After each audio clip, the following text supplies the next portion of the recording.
guys, welcome back to my channel. Today I'm going to be talking about the Ducati Hypermotard 950. Ducati UK kindly lent me this bike for a couple of weeks and it's been a blast. What a bike, it's insane. If any of you have ever ridden a bike like this, with the supermoto style, then you'll know what I'm on about.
So a bit about the bike.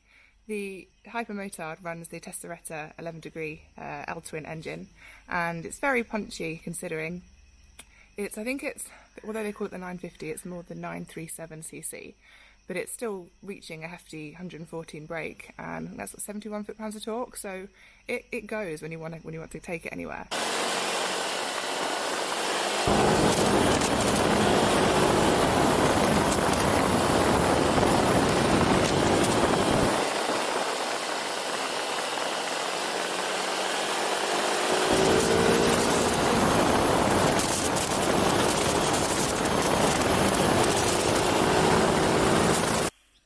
So I asked you guys on Instagram what you wanted to know about the Hyper on one of my questions on my story. So I've got a few other questions written down here. So the first one is, does it have enough grunt to keep up with the sports bikes on the road? Short answer, yes. My second ride with the Hyper, we went out on quite a long road ride, and we were with the V4, the 1199 Panigale, an S1000RR.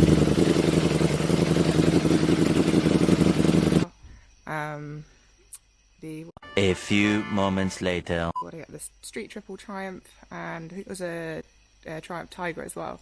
So there was a few different variated bikes out on the ride, and to be fair, this bike really held its own. Obviously the sports bikes, you know, when they really power off, they do have the bit of an edge, but in terms of keeping up with them, this thing, to be fair, I was riding it quite hard, but it actually kept up really well, and a few of the guys had stopped to say, gosh, that thing actually really moves. So I was very impressed with that, because normally on the road I obviously ride the R1 and it's very different, but I adjusted to it really quickly. Yeah, I was really impressed with it, so yeah, it's a big thumbs up from me.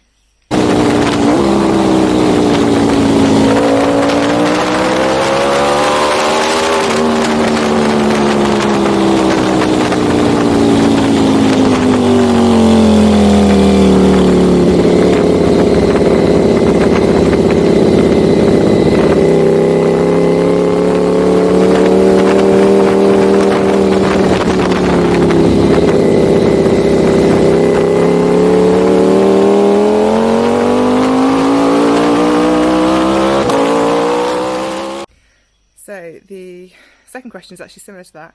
Are you faster in the right twisties on the Hyper or the R1? And I mean, obviously I haven't really had a chance to properly gel with this bike, but in terms of more comfortability on the road, yes, I probably am a bit quicker in the twisties. I think that's just due to its riding position, because you're sitting more upright and your weight's kind of more centered, your arms are upright. Your upper body's upright, which means your arms in quite a neutral riding position. Just where your body mass is, it just makes it a lot more easier to kind of fling the bike around. And for example, on certain twisty roads, you know, with a quick like flip and left to right.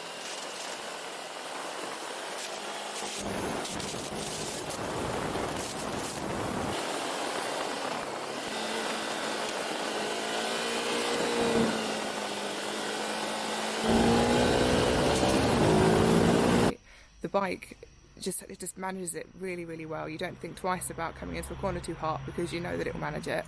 Now the Hypers, this one in particular, has come in on the Diablo Rosso 3s, and I've not ridden with the Rosso 3s, I've ridden with the 2s, but I've heard nothing but good about the Rosso 3s with the 3 compound, and I'm very, very impressed. I mean, I've ridden it now in a few different conditions and it's never lost any grip, it's always had good traction.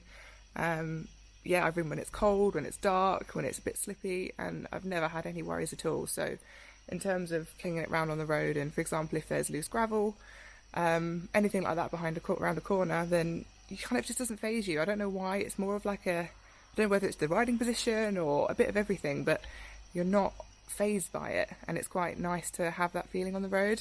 So yeah, I'd probably say this. But obviously in the straights and things, you'd get away on the R1, but for a road bike is definitely a lot better and a lot more confidence inspiring, especially. So the next one is, what's the range on a full tank? So I've actually used quite a lot of fuel on this.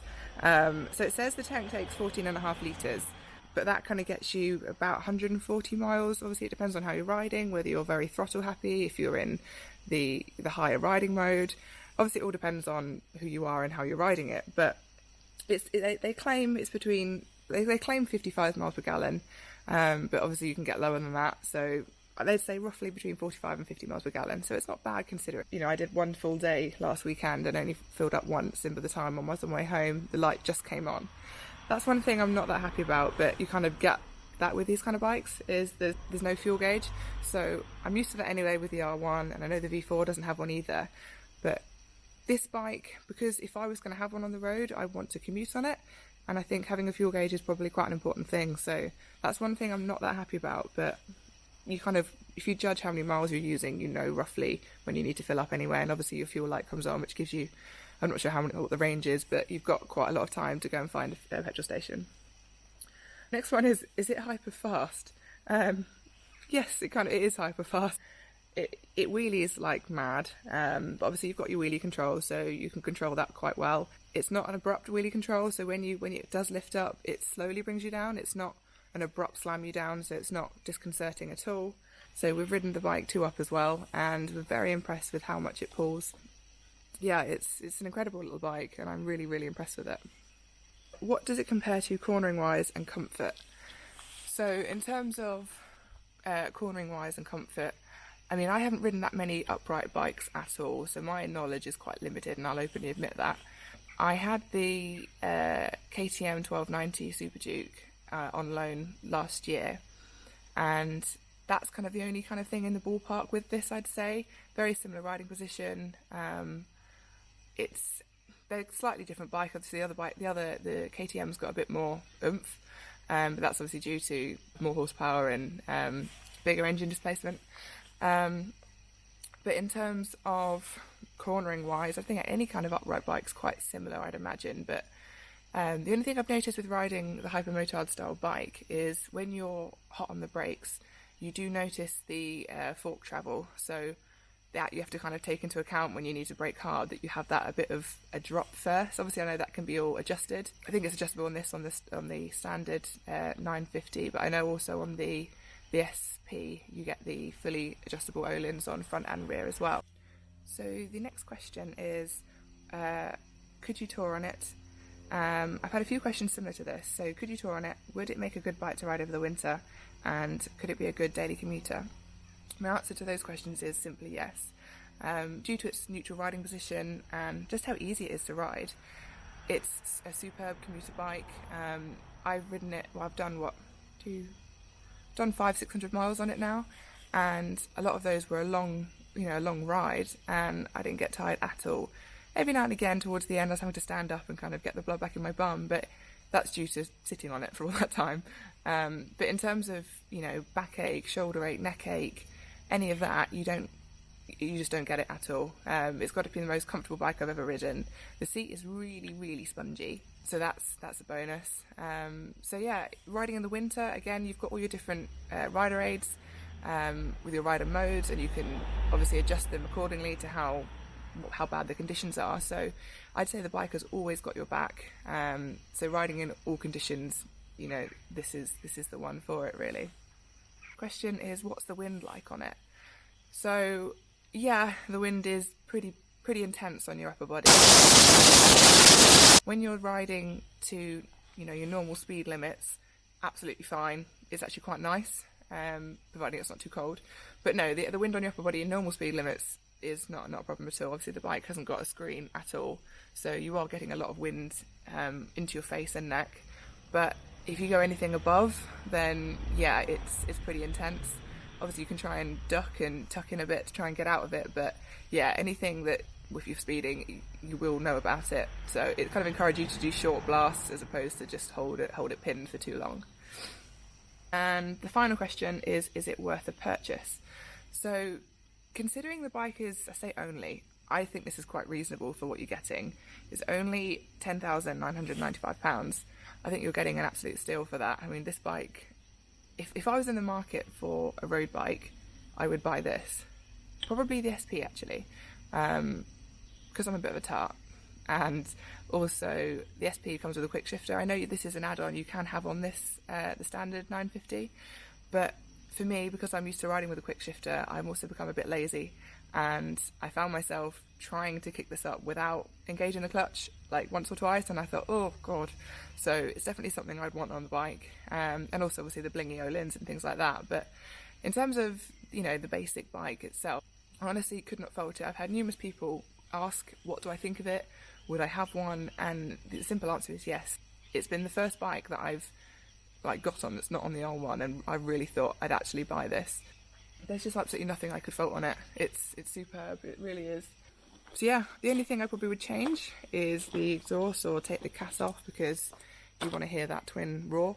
But yeah, in terms of everything else, I'm very, very impressed with the bike, and yeah, can't wait to ride it some more.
So thank you for watching. I hope you've enjoyed this short video on the Hypermotard 950. I've thoroughly enjoyed riding it, and these last 2 weeks have been really, really good fun. And because of COVID and the fact that the R1 is on slicks now, so it can't go on the road, I haven't really done a lot of road riding this year. So having this bike and having the opportunity to ride this and commute on it and go and join up with friends on their rides, it's just been superb, and I wouldn't have actually wanted to do it on anything else. So yeah, I've thoroughly enjoyed this, so big thank you to Ducati UK, and yeah, check them out. Also take one of these for a test ride, because I promise you will not be disappointed. See you later, bye.